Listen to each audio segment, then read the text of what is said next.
এখন পৃথিবী থেকে মনে করেন অনেক কিছু উঠে গেছে। ইসলামিক খেলাফত ছিল এক সময়, শব্দটা কি জানেন? এটা কি? আল্লাহ পাকের জমিনে আল্লাহর শাসন, এটা হলো খেলাফত। আল্লাহ পাকের জমিনে কার শাসন? নাকি আল্লাহর জমিনে চলবে শয়তানের শাসন? কোনটা? জমিন আল্লাহর, মানুষ আল্লাহর সৃষ্টি, সমাজ আল্লাহর সৃষ্টি, শাসন চলবে আল্লাহ। সিম্পল।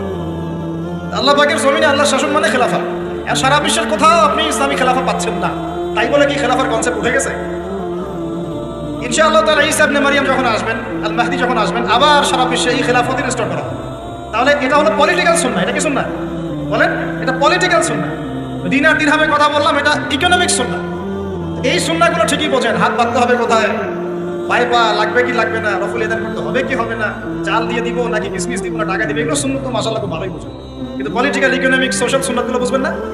এগুলো কি ইসলামের অংশ না? ইসলামের বাইরে এগুলো। তো আমি আশা করি আমাদের যুব সমাজ কোরআনকে বুকে আগলে ধরবে ইনশাআল্লাহ। পারবেন তো ভাই? আজকে যদি সারা ওয়াজের সব কথাও ভুলে যান, এই কথাটা মনে রাখেন যে আমরা কোরআনহীন জীবনযাপন করবো না ইনশাআল্লাহ। প্রত্যেকদিন কমপক্ষে এক পারা করে হলেও কোরআন তেলাওয়াত করবো ইনশাআল্লাহ। অর্থ বুঝি চাই নাই বুঝি তেলাওয়াত করবো ইনশাআল্লাহ। তেলাওয়াত করতে করতে করতে কোরআনের প্রতি একটা মহব্বত সৃষ্টি হবে। যখন মহব্বত সৃষ্টি হবে তখন ইনশাআল্লাহ আপনি অর্থ বোঝার দিকেও মনোযোগ দিবেন ইনশাআল্লাহ। অর্থ বুঝতে বেশি কিছু লাগে না, আরবি ভাষাটা জানলেই হয়, আরবি ব্যাকরণটা জানলেই হয়। আমরা একসাথে 5টা ভাষা শেখার মতো মেন্টাল ক্যাপাবিলিটি রাখি, এটা সায়েন্স বলে। একটা ছোট বাচ্চা একসাথে 5টা ভাষা শেখার মতো মানসিক দক্ষতা রাখে। এবং আগের যুগে, এই যে ব্রিটিশ পিরিয়ডের আগে আমাদের বাপদাদারা যারা ছিল, তারা বাংলা, ইংরেজি, উর্দু, ফার্সি, আরবি 5টা ভাষাই জানতো না? আমাদের দাদা পরদাদাদের জেনারেশন, আমি আমার জেনারেশনের কথাই বলি, তারা এসেছিল বাগদাদ থেকে এই বাংলাদেশের দিন প্রচার করতে। আমি এতটুকু শুনেছি, আমি এর বেশি কিছু জানি না। আমি আমার বাবা দাদাদের কাছে শুনেছি তারা এসেছে বাগদাদ থেকে এই ভারতীয় উপমহাদেশে দিন প্রচার করতে। তারা 5টা ল্যাঙ্গুয়েজ জানে, বাংলা, ইংরেজি, উর্দু, ফার্সি এবং একটা আরবি। তো আমরা যদি এতগুলো ভাষা জানার মতো দক্ষতা রাখতে পারি, কোরআনের ভাষা আরবি শিখতে পারবো না ভাই? কারা কারা বিসিএস কোচিং করছেন হাত তুলে দেখুন। আপনি করছেন বিসিএস কোচিং? বোঝে নাই মনে হয়, এমনি হাত তুলছে। আচ্ছা, বিসিএস কোচিং কারা কারা করছেন হাত তুলে দেখি। কেউ করছেন না? এটা এক ভাই আছে, দুই ভাই আছে। মাস্টার্সে কারা কারা করছেন হাত তুলে দেখি। মাশাআল্লাহ। আইএলটিএস করেছেন কারা কারা? আইএলটিএস করেছেন কারা কারা ইংরেজিতে? আচ্ছা, কম্পিউটারের উপর কোর্স করেছেন কারা? 3 মাস 4 মাস? মাশাআল্লাহ। যুব উন্নয়ন প্রশিক্ষণ নিয়েছেন কারা কারা? এই যে কোর্সগুলো আপনি করেছেন 6 মাস, 1 বছর, 2 বছর, এগুলোর জন্য আপনি মেহনত করেন নাই? কথা বলেন। সকালবেলা ভোরবেলা উঠেছেন ঘুম থেকে, খেয়ে না খেয়ে পড়তে বসেছেন, আবার ইউনিভার্সিটি গিয়েছেন, আবার ক্লাস করেছেন, আবার দুপুরে খেয়ে না খেয়ে পড়তে বসেছেন, রাত্রেবেলা দেরি করে ঘুমিয়েছেন, এগুলো করেন নাই? এখন আল্লাহ পাকের নাজিল করা কিতাব আল কোরআন, এইটা শেখার জন্য 1টা বছর আরবি শিখতে পারবেন না ভাই? কথা বলেন। আরে নিয়াত তো করেন। আল্লাহ পাকের রহমত এত বেশি, আল্লাহ পাকের রহমত এত বেশি, বান্দা যখন কোনো ভালো কাজে নিয়াত করে সাথে সাথে নেকি লিখে দেওয়া হয়। জোরে বলেন সুবহানাল্লাহ। যুবকদের ঘরে সাউন্ড নাই কেন? এখন তো কনসার্ট হলে চিল্লাচিল্লি করতে দেখি। হ্যাঁ, কনসার্ট মানেই তো মাদকতা। দেখো না, এখন নিজে মাদক খেয়ে স্টেজে উঠবে আর বলবে মাদক বিরোধী কনসার্ট। রাগ করলেন নাকি? বাস্তবতা না? নিজে মাদক খেয়ে স্টেজে উঠে ওইটা বলে মাদক বিরোধী কনসার্টের আয়োজন করছে। আমি আপনাদেরকে একটু পরে কোরআন সুন্নাহ থেকে বলছি যে আসলে মানুষের পরিবর্তন আসলে সম্ভব কিভাবে। এইসব বোগাস শোডাউন দিয়ে সম্ভব নাকি কোরআন সুন্নাহ দিয়ে সম্ভব? তো এই যে ভাইরা যারা 6 মাস, 1 বছর, 2 বছর কোর্স করছেন, পড়াশোনা করছেন, আল্লাহর কালাম শেখার জন্য কোরআনের ভাষাটা শিখতে পারবেন কিনা একটু নিয়াত করেন আমার সাথে। আগামী রমজান আসার আগেই আল কোরআন তেলাওয়াত করা শিখবেন ইনশাআল্লাহ। একদম মদ, মাখরাজ, তাজবিদের সাথে বিশুদ্ধ করে কোরআন তেলাওয়াত করা শিখবেন ইনশাআল্লাহ। ঠিক আছে? মাত্র 3 মাসের মধ্যে মানুষ কোরআন শিখতে পারে। মাত্র কয় মাস? 3 মাসের মধ্যে মানুষ কোরআন শিখতে পারে, এটা সম্ভব। আর যদি আপনি 2 বছর, 2.5 বছর, 3 বছর সময় দেন আরবি ভাষার পিছনে, ব্যাকরণের পিছনে, ইনশাআল্লাহ তাআলা আপনি কোরআনের অর্থ করতে পারবেন ইনশাআল্লাহ। কোরআন পড়বেন, অর্থটা বুঝতে পারবেন ইনশাআল্লাহ। আমরা বহুত দিন নামাজ পড়েছি, নামাজে আমরা 5 ওয়াক্ত নামাজে কোরআন তেলাওয়াত করি, তারাবির নামাজে কোরআন তেলাওয়াত করি। আমাকে একটু বলেন তো সততার সাথে, কয়দিন আপনার চোখ দিয়ে পানি পড়েছে? বলেন। 10 দিন কান্নাকাটি করেছেন কারা কারা? 1 দিন, অন্তত 1 দিন কোরআন শুনে কান্নাকাটি করেছেন কারা কারা? আলহামদুলিল্লাহ, হাত নামান। দেখেন, আমরা কোরআন পড়েও কেন চোখ দিয়ে পানি বের হয় না? কারণ কোরআনের যে অর্থ, যে মানে ব্যাখ্যা, ইন্টারপ্রিটেশন এবং কোরআনের যে ভিতরের অন্তর্নিহিত নিগুড় একটা রহস্য, এইটা আমাদের কলিজার মধ্যে পতিত হয় না। কেন হয় না? কারণ আমি তো ভাষাটা জানি না। আমি তো ভাষা জানি না। আপনার সন্তান বা বাবা মা অসুস্থ মনে করেন, কথার কথা আল্লাহ না করুক, তো এখন আপনি ওযু করে 2 রাকাত নামাজ পড়ে আল্লাহর কাছে দোয়া করছেন যে আল্লাহ আমার বাবা অসুস্থ, আমার মা অসুস্থ, আমার সন্তান অসুস্থ, আল্লাহ তুমি তাকে শেফায়ে কামেলা দান করো, বলে আমিন। এই কথাটা বলার সময় কি আপনার মনের মধ্যে কোনো আবেগ কাজ করে কি করে না? করে না? চোখ দিয়ে কখনো কখনো পানি বের হয় কি হয় না? অনেকের মা মারা গেছেন, বাবা মারা গেছেন না, তার কবরের সামনে গিয়ে দাঁড়ান, হাত তুলে দোয়া করেন, আপনার মন থেকে কি একটা ফিলিংস আসে কি আসে না? চোখ দিয়ে পানি বের হয় কি হয় না? তাহলে আল্লাহ পাকের কালাম কোরআন পড়ে কেন আমাদের চোখ দিয়ে পানি ঝরছে না? উত্তর কি? উত্তর হচ্ছে কোরআন পড়ে বোঝার মতো আবেগ আপনার অন্তরে তৈরি হচ্ছে না। এখন কেন তৈরি হচ্ছে না? উত্তর কি? কারণ আপনি আমি সেই ভাষাটা বুঝি না। কথা কি বুঝতে পারছেন যুবক ভাই? লেকচারগুলো আমার মূলত যুবকদের জন্যই, কারণ বৃদ্ধদেরকে দিয়ে খুব বেশি খেদমত আর হবে না মনে হচ্ছে। হবে? হ্যাঁ, আন্ডারস্টিমেট করি নাই। সমাজ পরিবর্তন হয়েছে প্রত্যেক যুগে যুগে যুবকদের হাতে। কাদের হাতে? আর বয়স্ক যারা থাকেন তারা যদি বুদ্ধিমান হন যুবকদেরকে সঠিক পথে পরিচালিত করেন। আর এখন দেখা যাচ্ছে যৌবনে যে যত বেশি শয়তান ছিল, বার্ধক্যে আরো বড় শয়তান হচ্ছে। যৌবনকালে যে যত বড় যে লেভেলের শয়তান ছিল, বার্ধক্যে আরো বড় লেভেলের শয়তান হচ্ছে। একদম মনে করেন যে বয়স হয়ে গেছে 50-60, তারপরে দুনিয়ার মোহ নেশা যাচ্ছে না, আরো কিভাবে 10টা ফ্ল্যাট, একটা ফ্ল্যাট আছে আরো কিভাবে আরো একটা হবে, হ্যাঁ 10 বিঘা জমি আছে আরো কেমনে 5 বিঘা হবে, এই ব্যবসার এই অবস্থা আরো কেমনে বেশি হয়। সারাদিন দুনিয়া দুনিয়া দুনিয়া নিয়ে। দুনিয়াদার ব্যক্তিদের হাতে কি সমাজ ইসলামিক বিপ্লব হয়? দুনিয়াদার মানুষদের হাত দিয়ে কি ইসলামের বিপ্লব হয়েছে? নাকি আল্লাহ এবং তার রসুলের প্রেমে বা ইশকে পাগল এই মানুষদেরকে দিয়ে দিনের খেদমত হয়? কোনটা বলেন? যারা আল্লাহ এবং তার রসুল এবং তার দিনকে মহব্বত করে এই মানুষদেরকে দিয়ে দিনের খেদমত হয় না? যুবকদের সামনে ভবিষ্যৎ পড়ে আছে এবং এই বাংলার ভবিষ্যৎ তাদের হাতেই আছে। এই বাংলাদেশের ভবিষ্যৎ কাদের হাতে? ইয়াংদের হাতেই। যে যেখানে থাকো না কেন, প্রশাসনে হোক, রাজনীতির মধ্যে হোক, অর্থনীতির মধ্যে হোক, মেডিকেল সেক্টরে হোক, ইঞ্জিনিয়ারিং সেক্টরে হোক, বেসরকারি চাকরি হোক, হ্যাঁ আলেম ওলামার ওলামা কেরামদের সেক্টরে হোক, মসজিদে হোক, মিম্বরে হোক, যুবকরা যে যেখানেই যাবেন ইনশাআল্লাহ আল্লাহ এবং তার রাসূলের বিধান মেনে চলবেন ইনশাআল্লাহ। এই কাজটা যদি করতে পারেন সত্যিকার অর্থেই দেখবেন বাংলার মাটিতে দিন কায়েম হয়ে যাবে। এখন আসি মূল কথায়। এতক্ষণ যে কথাগুলো বললাম ওই মোবাইল ফোন থেকে শুরু করে আপনাদের হাতে ধরিয়ে দিলাম, এখন থেকে আর আল কোরআন। স্মার্টফোনের সময় কম, কোরআনের সময় বেশি। রাজি আছে কিনা? স্মার্টফোনের সময় কম, কোরআনের সময় বেশি। রাজি আছেন কিনা? আল্লাহ তৌফিক দান করুন। এবার আসেন আজকের আলোচনার সংক্ষিপ্ত করে দিব। আলোচনা বৃষ্টি যে কোনো সময় বৃষ্টি হতে পারে। আল্লাহ পাক আমাদেরকে আলোচনাটা সুন্দরভাবে শেষ করার তৌফিক দান করুন। আমি আজকে আপনাদেরকে 10টা পয়েন্ট বলবো। কয়টা পয়েন্ট ভাই? টাইটেলটা এভাবে দিবেন, সমাজ পরিবর্তনের জন্য তাজকিয়া বা আত্মশুদ্ধির গুরুত্ব। কথা বলেন আমার সাথে। সমাজ পরিবর্তনের জন্য তাজকিয়া বা আত্মশুদ্ধির গুরুত্ব। সমাজ পরিবর্তন হোক আপনি চান কিনা? নাকি যে অবস্থায় আছে এই অবস্থায় আপনি সন্তুষ্ট? সমাজের মধ্যে সুদ আছে, আপনি সন্তুষ্ট? সমাজে মেয়েরা বেপর্দায় চলাফেরা করছে, আপনি কি সন্তুষ্ট?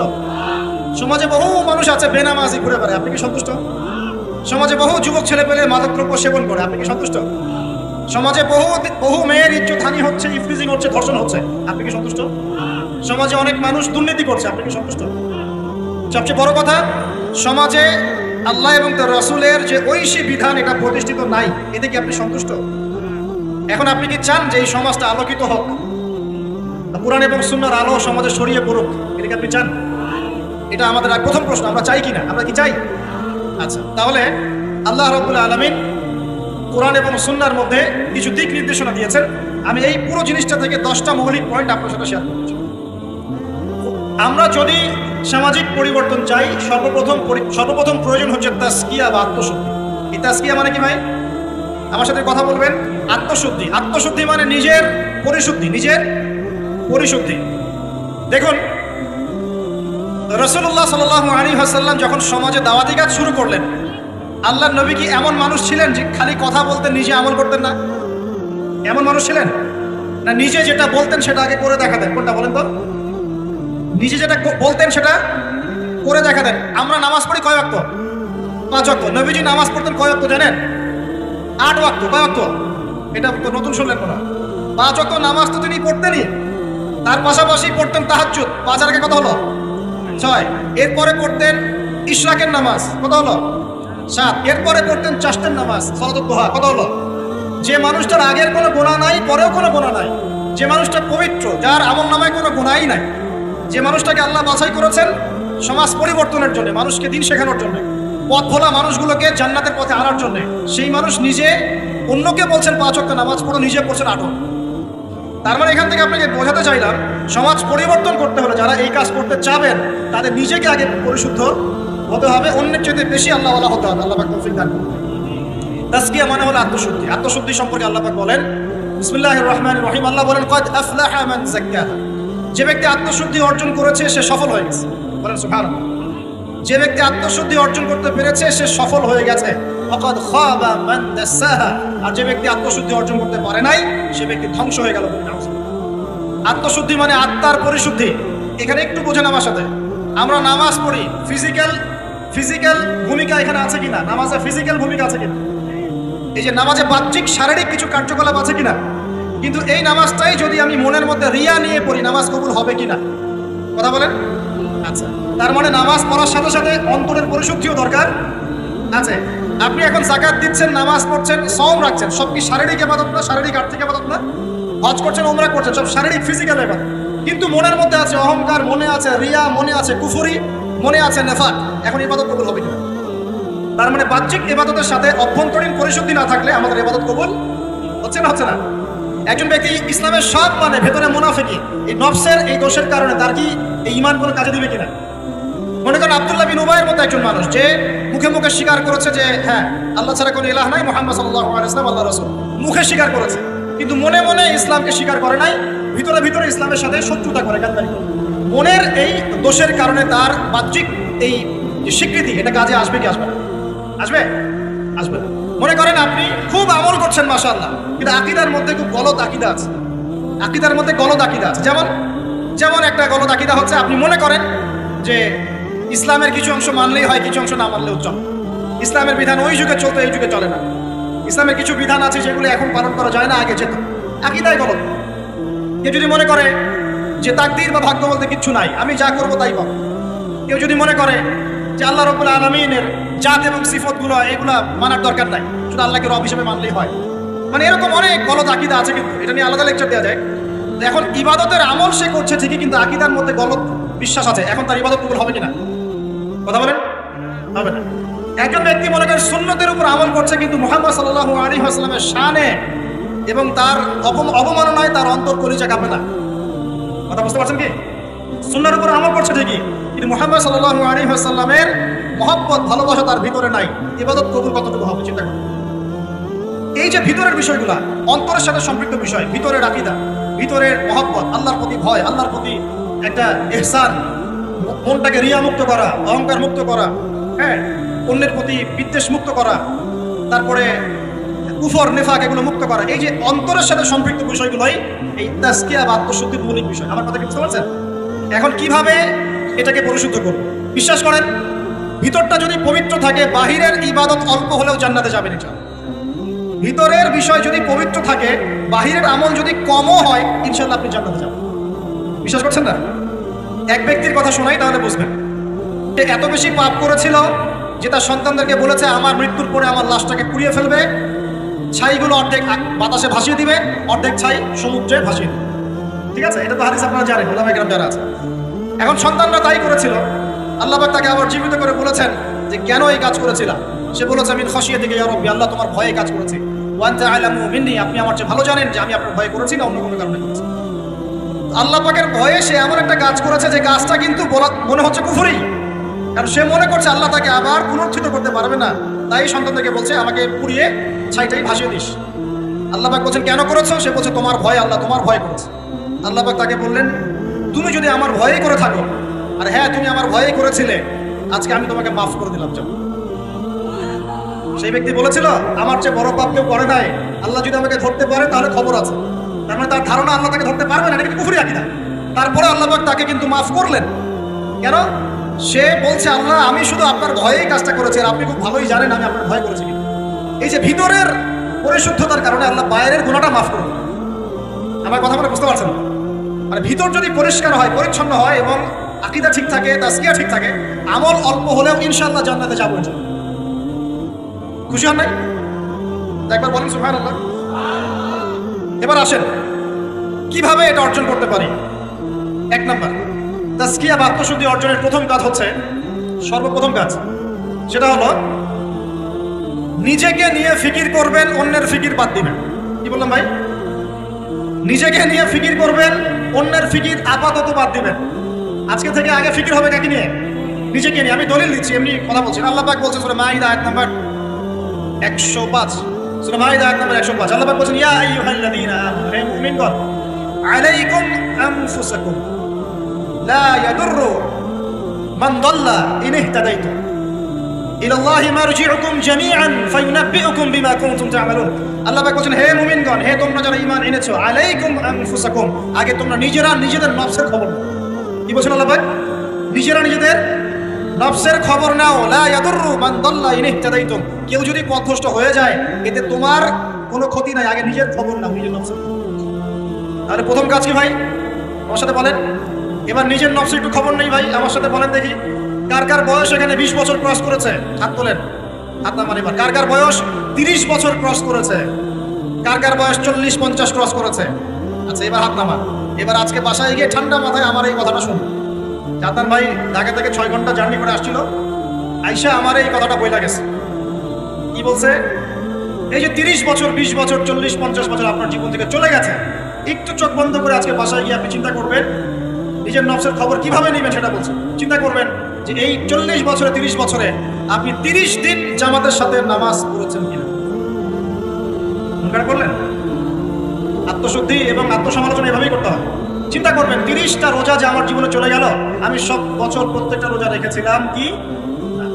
চিন্তা করবেন এই 30 বছরে আপনি বেশি না ভাই 30টা সূরা পড়েছেন কিনা, 30 দিন কোরআন নিয়ে বসেছেন কিনা, 30টা আয়াত আপনি মুখস্থ করেছেন কিনা।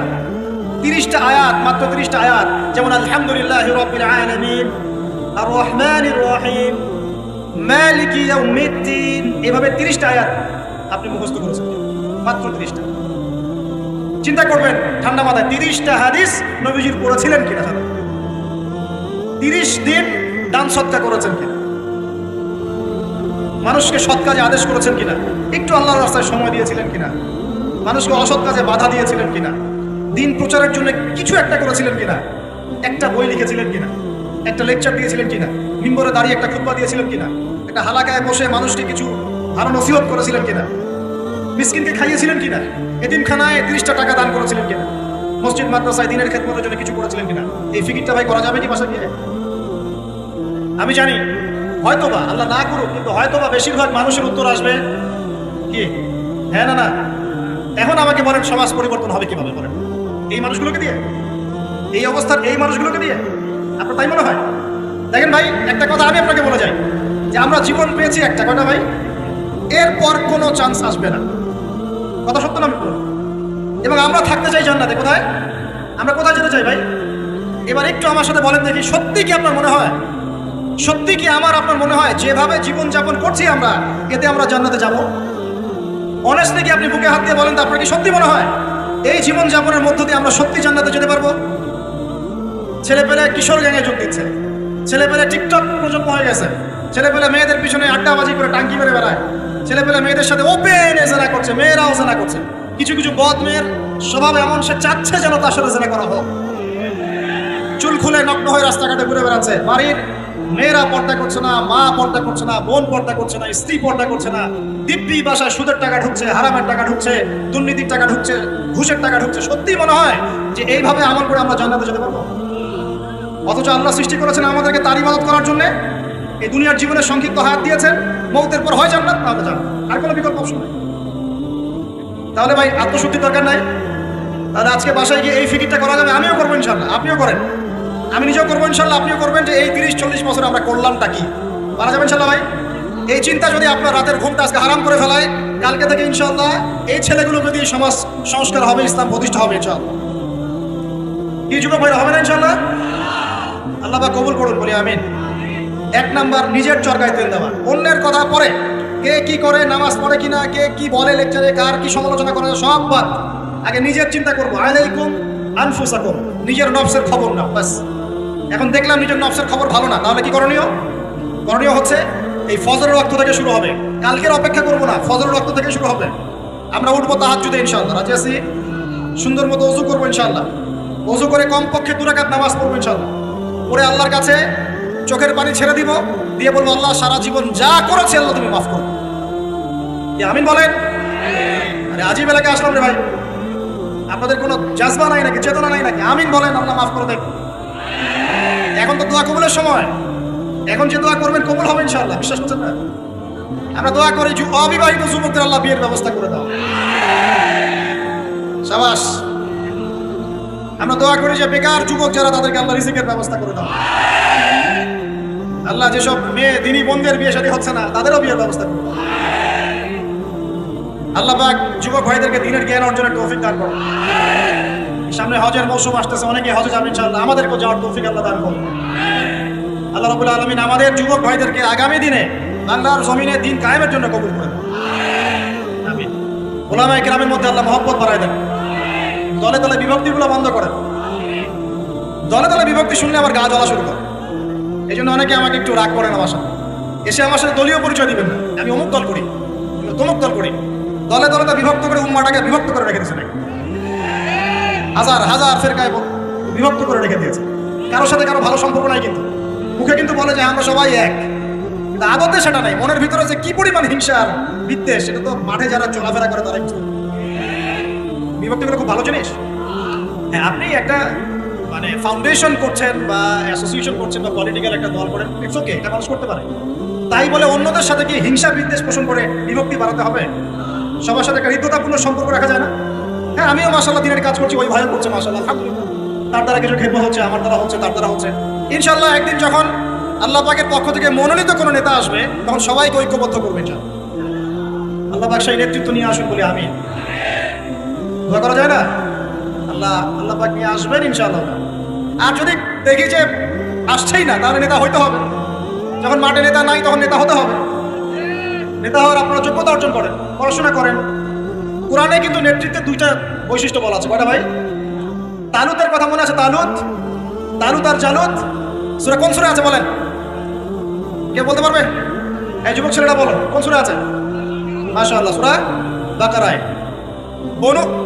বনু ইসরাইল মুসা আলাইহিস সালামের পরের নবীকে বলছেন, ওই নবীর নাম ইউশা বিন নুন, যে হে নবী, আমরা আল্লাহর পথে জিহাদ করতে চাই। কি করতে চাই? এই শব্দ তো কোরআনে নাই, আছে না? নাই।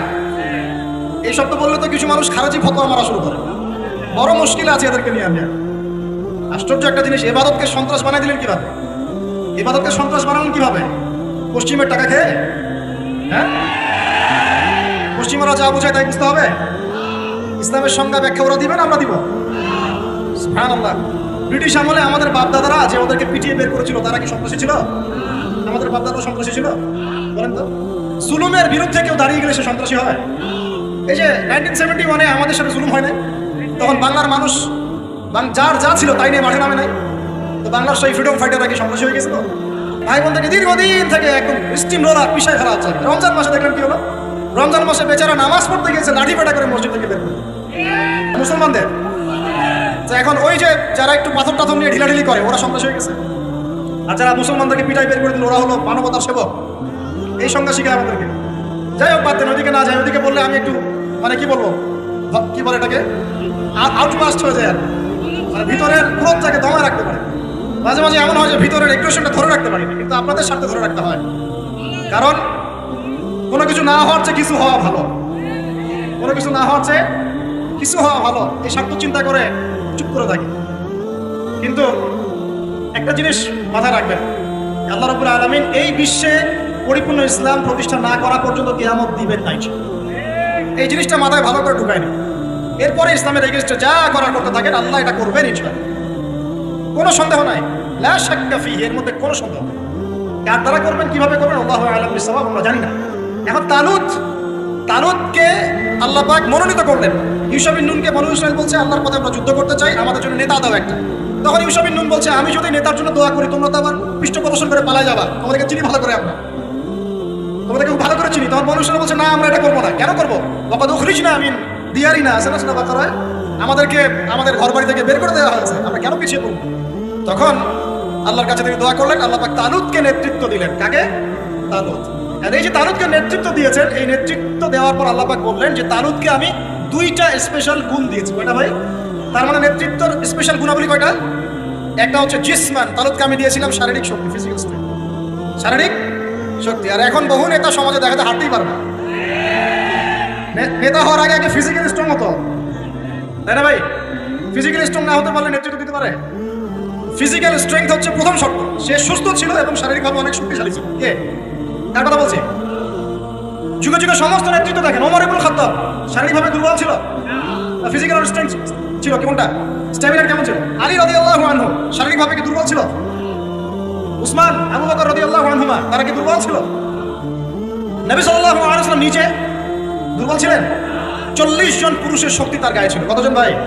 আল্লাহু আকবার। 40 জন পুরুষের শক্তি কার গায়ে ছিল? তারপরে তিনি কোনোদিন কারো গায়ে থাপ্পড় দেন না, কারণ নিজের উপর আঘাত আসলে তিনি মাফ করে দিতেন। শুধু একটা যুদ্ধে তিনি তীর নিক্ষেপ করেছিলেন, ওই তীর এক কাফেরের গলার পাশ দিয়ে চলে গেছে, ওতেই তার মৃত্যু হয়ে গেছে। ওতেই নবী সাল্লাল্লাহু আলাইহি ওয়াসাল্লামের মনেও যদি কষ্ট দিত, আল্লাহ পাক তাকেও পাকড়াও করতেন। আসলে নবীজি না বললেও আল্লাহ পাক তাকে পাকড়াও করতেন। যাই হোক, তাহলে তালুতকে প্রথম যে গুণাবলী দেওয়া হয়েছে নেতৃত্ব, সেটা কি? জিসমান, শারীরিক শক্তি। তার মানে এখন যারা এটা হতে চান, আগে ফিজিক্যাল স্ট্রং হবেন, ভালো ভালো খাওয়া দাওয়া করবেন, হালাল টাকায়, হারাম টাকায় না, জিম টিম করবেন, হ্যাঁ, বক্সিং টক্সিং প্র্যাকটিস করবেন, রেসলিং টেসলিং খেলবেন, হ্যাঁ, কুস্তি কুস্তি করবেন, মানে ফিজিক্যালি স্ট্রং হওয়ার চেষ্টা করবেন। আর এইগুলো করো তো ভালো টিকটক চালানোর চাইতে। সকালে উঠে যদি আমরা একটু গ্রাউন্ড দিয়ে দৌড়াদৌড়ি করি, মাঠে ফুটবল খেলেন বা একটু ফিজিক্যাল কসরত করেন, জিম করেন, কাজটা ভালো না? এটা ওই টিকটক আছে ভালো না? বসে বসে ফেসবুক উঠানো আর এই যে পর্ন দেখাচ্ছে ভালো না? এই জন্য বলি এগুলো ভালো, এগুলো করেন, তা ওইগুলোতে যায়। এটা হলো 1 নম্বর জিসমান, মানে ফিজিক্যাল স্ট্রেংথ। 2 নম্বর ইলমান, জ্ঞান। কি লাগে ভাই তাহলে? দুইটা, একটা জিসম, একটা ইলম। এখন আমাদের এই দুইটা না থাকলেও চলে, খালি জনগণ বললেই হলো যে আপনার চরিত্র ফুলের মতো পবিত্র, তাই না ভাই? এই দুইটার একটা না থাকলেও চল। আল্লাহ পাক আমাদের সবার উপরে এমন এমন সব নেতৃত্ব নিয়ে আসুন যাদেরকে আল্লাহ পাক শারীরিক শক্তি এবং জ্ঞানের শক্তি দান করছে। বলি আমিন। দোয়া করতে সমস্যা আছে? যাকেই নিয়ে আসুক, সে যদি ফিজিক্যালি শক্তিশালী হয়, তার মধ্যে জ্ঞান থাকে, সে ইসলাম প্রতিষ্ঠা করে, আমার কোনো সমস্যা আছে? কোনো সমস্যা না। আমরা দোয়া করবো আল্লাহ পাক তাকে দীর্ঘ নেখায় দ্বারা। আমিন। আর যদি দেখি যে কোনো নেতাই নাই, তাহলে নেতা হতে হবে। কি হতে হবে? আল্লাহ পাক তৌফিক এনায়েত করুন। আমাদের যুবক ভাইদেরকে আল্লাহ কবুল করুন। আমিন। তাজকিয়া অর্জন হচ্ছে সমাজ পরিবর্তনের মূল জিনিস। আর এই তাজকিয়া অর্জনের জন্য প্রথম কাজ হলো নিজের চরকায় আলাইকুম আনফুসাকুম, নিজেকে নিয়ে ভাবুন, নিজেকে নিয়ে ভাবুন, বাস নিজেকে নিয়ে ভাবুন, নিজের কবরকে নিয়ে ভাবুন, আপনার আমলনামা নিয়ে ভাবুন, এই বিগত জিন্দগিতে কি করেছে এটা ভাবেন, সামনের জীবনে কি করতে পারি এটা। এখন মনে করেন আপনি চিন্তা করলেন যে না, আমার জীবনে ভালো কাজ খুব কম আছে, আপনার বলে গিয়েছিল, আমি মিলিয়েছি খাতা কলম নিয়ে, দেখলাম ভালো কাজ খুব বেশি নাই। এখন কি করতে হবে আপনাকে? প্রথম কাজ আমার সাথে বলেন আস্তাগফিরুল্লাহ। বায়াত করাচ্ছি, বায়াত বলেন আস্তাগফিরুল্লাহ আল্লাযী লা ইলাহা ইল্লা হুয়াল হাইয়ুল কাইয়্যুম ওয়া আতুবু ইলাইহি। আল্লাহ, আমরা বিগত জীবনে যে পাপগুলোই করেছি, আল্লাহ আমাদেরকে মাফ করুন এবং আগামী পুরো জীবনে আমাদেরকে কোরআন সুন্নাহ মেনে চলার তৌফিক দান করা যাবে ইনশাআল্লাহ। এখন থেকে আর 5 ওয়াক্ত নামাজ ছাড়বো না ইনশাআল্লাহ। রাজি আছি? সম্ভব হলে জামাতে পড়বো, যদি জামাত কোনো কারণে পড়া পসিবল না হয় অন্তত পক্ষে বাসায় পড়বো ইনশাআল্লাহ। প্রতিদিন 5 টাকা 10 টাকা হলেও দান খয়রাত করবো ইনশাআল্লাহ। প্রতিদিন একজনকে হলেও দাওয়াত দিব ইনশাআল্লাহ। প্রতিদিন একটা করে ভালো কাজের আদেশ করবো ইনশাআল্লাহ। একটা করে হলেও খারাপ কাজে নিষেধ করবো ইনশাআল্লাহ। প্রতিদিন একটা পৃষ্ঠা করে হলেও কোরআন পড়বো ইনশাআল্লাহ। 1 পৃষ্ঠা হলেও হাদিস পড়বো ইনশাআল্লাহ। 1 পৃষ্ঠা হলেও ইসলামিক কোনো বই পড়বো ইনশাআল্লাহ। আর গার্লফ্রেন্ডের নাম্বার মোবাইল থেকে ডিলিট করে দেবো ইনশাআল্লাহ। ঠিক আছে ভাই? যত রকম আজে বাজে কাজ, আড্ডা মারা, এই পর্ন দেখা, হ্যাঁ, আপনার মাদকদ্রব্যের আসর, খারাপ ফ্রেন্ড সার্কেল, গুন্ডামি মাস্তানি, সব থেকে তওবা করলাম, আল্লাহ কবুল করুন। আমিন। আগে নাম্বার ডিলিট করেন, এটা প্রথম কাজ। এই ফিতনা থাকলে সমস্যা। এটা কেমন ফিতনা আপনাকে বলাই, আমি বুঝাই, শুনে চলে। এটা এমন ফিতনা যে অবৈধ অবস্থাতেও ফিতনা সৃষ্টি করতে পারে, বৈধ অবস্থাতেও। অতএব খুব সাবধান। নবী সাল্লাল্লাহু আলাইহি ওয়াসাল্লামের এই হাদিসটা মাথায় রাখেন। নবীজি বলেছেন, আমি, শোনেন ভাই, আমি পুরুষদের জন্য নারীদের চাইতে ভয়ঙ্কর কোনো ফিতনা রেখে যাচ্ছি না। ব্যাস, এখন কি করবেন? কলেজের সামনে দাঁড়া থাকবেন? আমি পুরুষদের জন্য নারীদের চাইতে ভয়ঙ্কর কোনো ফিতনা রেখে গেলাম না। কে বলেছেন? কে বলেছেন? আমি কি তার চেয়ে ভালো সমাজ বুঝবো? অতএব আমার পরামর্শ ভাই, ভালো কাজে ব্যস্ত থাকেন, নিজের আমল নামা গোছান, পাপ ছেড়ে দেন, ভালো কাজে এবং দিনই কাজে মেহনতের সাথে থাকেন। সামর্থ্য হয়ে গেলে বিয়ে শাদী করে নেন, সামর্থ্য হয়ে গেলে বিয়ে শাদী করে নেন। একটা করবেন, একটা ভাই। অনেক আলেম এখন অনেক কথাই বলছে, ঠিক আছে, আমি পরামর্শ দিচ্ছি একটাই করিলেন, একটাই। এখানে একটা আবেগী কথা বলি, আবেগী কথাটা শোনেন। যদি প্রথমত আপনি রিজিকের সোর্স তালাশ করবেন, এরপর আল্লাহর কাছে সেজদায় কান্নাকাটি করবেন, আল্লাহকে বলবেন আল্লাহ আমার জন্য উপযুক্ত, যে আমার জীবনে আসলে দুনিয়া আখেরাত দুটোই সুন্দর হয়ে যাবে। আল্লাহ এমন কোনো মেয়ে বা স্ত্রী আল্লাহ তুমি আমার জীবনে এনে দাও, এই দোয়া আল্লাহর কাছে করো। এরপর যখন পাত্রী যদি পছন্দ হয়ে যায় যে না সব দিক থেকে মাশাআল্লাহ তাকে পারফেক্ট মনে হচ্ছে, আপনি যদি মন থেকে তাকে ভালোবাসা শুরু করেন, ডানেও দেখবেন না আর বামেও দেখবেন, ব্যাস তাকে নিয়ে জীবন কাটিয়ে দেবেন। করা যাবে ইনশাল্লাহ। এখনকার সমাজে এটা একটা সমস্যা, কেউ কাউকে নিয়ে সন্তুষ্ট থাকতে পারছে, স্বামী স্ত্রীকে নিয়ে না, স্ত্রী স্বামীকে নিয়ে। এই সমস্যাটা দূর হবে এভাবে। আর মনে রাখবেন, এটা সাহাবীদের যুগ নয়, এটা কাদের যুগ নয়। আপনিও সাহাবী নন, আপনার স্ত্রীও কিন্তু মহিলা সাহাবী নন। আপনিও সাহাবী নন, আপনিও তাবেঈ নন, আপনিও আইম্মায়ে কেরামের যুগের মানুষ নন, আর আপনার স্ত্রীও তাদের মতো নন। অতএব আমার আপনার মধ্যে যেমন হাজারটা ত্রুটি থাকতে পারে, তার মধ্যেও থাকবে। অতএব এটাকে একটু সবরের সাথে মার্জনা করে করে চলতে হবে, আল্লাহ পাক তৌফিক দান। তবে এক পর্যায়ে যদি এমন দেখা যায় যে এই ফিতনার কারণে আপনি দিন থেকে বিচ্যুত হয়ে যাচ্ছেন, তখন আপনি দিনকে বেছে নেবেন, ফিতনাকে বেছে নেবেন। কথা বুঝতে পারছেন ভাই? আল্লাহ তৌফিক দান করুন। এগুলো গোল্ডেন নসিহত, এগুলো ওঠেন বসেন করে আপনি শুনতে পারবেন না। এগুলো লাভঝাপ মার্শাল আর্ট জিকির হয়, মার্শাল আর্ট। স্টেজের মাঠে কুমফু কেরাত খেলা হয়, সুবহানাল্লাহ, কি যা হয়, কত কি যা হয়। কতগুলোকে দেখেছি আমি ওয়াজ মাহফিলের সিজনে, বাস ধরেও ঝোলাঝুলি শুরু করছে। জানি না এগুলো কোথায় পাইছে, আল্লাহ ভালো জানেন। আল্লাহ রাব্বুল আলামিন এটা কেন আমি বলি, সম্ভবত এখানে জিনের আসর হয়। কিসের হয়? সম্ভবত জিন বলতে কিন্তু কিছু আছে, আপনি জানেন কিনা? মানুষের উপর ভর করে, কিন্তু জিন কিন্তু মানুষের উপর ভর করতে পারে, আর মেয়েদের উপর বেশি ভর করে। যারা বেপরদায় বাইরে যায়, এইসব মেয়ের উপর জিন বেশি ভর করে। তো এগুলো থেকে বাঁচার জন্য দৈনন্দিন জিকির আজগার করতে হয়। সকাল সন্ধ্যায় অনেক জিকির আজগার, মাসনুন দোয়া কালাম আছে, এগুলো করতে হয়। যেমন আয়াতুল কুরসি জানা আছে তো? আলহামদুলিল্লাহ, আয়াতুল কুরসি পড়লে শয়তান কাছে আসবে না ইনশাআল্লাহ। সূরা ফালাক নাস ইখলাস জানা আছে তো? সকাল সন্ধ্যায় 3 বার করে ইনশাআল্লাহ। সূরা বাকারার শেষের 2 আয়াত জানা আছে? রাত্রেবেলা একবার। প্রেসক্রিপশন দিচ্ছি, বিনা হাদিয়াতে প্রেসক্রিপশন দিচ্ছি। এগুলো কবিরাজের কাছে নিতে গেলে ও তো হাদিয়া নিবে, আর ডাক্তারের কাছে গেলে বলবে অ্যান্টি ডিপ্রেশন একটা ওষুধ দিয়ে দিবে, ঘুমের একটা ওষুধ খাও, ঠিক হয়ে যাবে, রিল্যাক্স। কিন্তু সব রোগের ট্রিটমেন্ট মেডিকেল সায়েন্স করতে পারে না। রুকিয়া, বদনজর, জাদুগ্রস্ততা, সেহের, এগুলোর ট্রিটমেন্ট মেডিকেল সায়েন্স করতে পারে না। এগুলো ট্রিটমেন্ট কোরআন করবে, হাদিস করবে, দোয়া কালাম করবে। ট্রিটমেন্ট কি? আগে আপনাকে পবিত্র থাকতে হবে, পাক পবিত্র থাকতে হবে, ওযু অবস্থায় থাকার চেষ্টা করতে হবে, ডেইলি ফরজ ওয়াজিব আদায় করতে হবে, পর্দা মেনে চলতে হবে, কোরআন তেলাওয়াত করবেন, স্পেশালি এই আয়াতগুলোকে বারবার তেলাওয়াত করবেন। সূরা ফালাক, সূরা নাস, সূরা ইখলাস, আয়াতুল কুরসি, সূরা বাকারার শেষের 2 আয়াত, সূরা হাশরের শেষের 3 আয়াত। আর একটা বড় অস্ত্র বলে দেই, এটা পড়লে শয়তান বাপ করে দূরে চলে যাবে। বলে দিব, সূরা কাহফ এর প্রথম 10 আয়াত। সূরা কাহফের যত বড় জিন শয়তান হোক না কেন, ইবলিসের বাপও যদি আসে, সূরা কাহফের 10 আয়াত পড়বেন, সে দূরে চলে যাবে। বিশ্বাস করছেন না? ইভেন এই যে করোনা ভাইরাস চলেছিল না মাঝখানে, ওই সময় কিন্তু আমরা দেশে সফর করেছি, লক্ষ করবো না, বেশি হয়ে যাবে, হাজার হাজার মানুষের সাথে মোসাফা করেছি।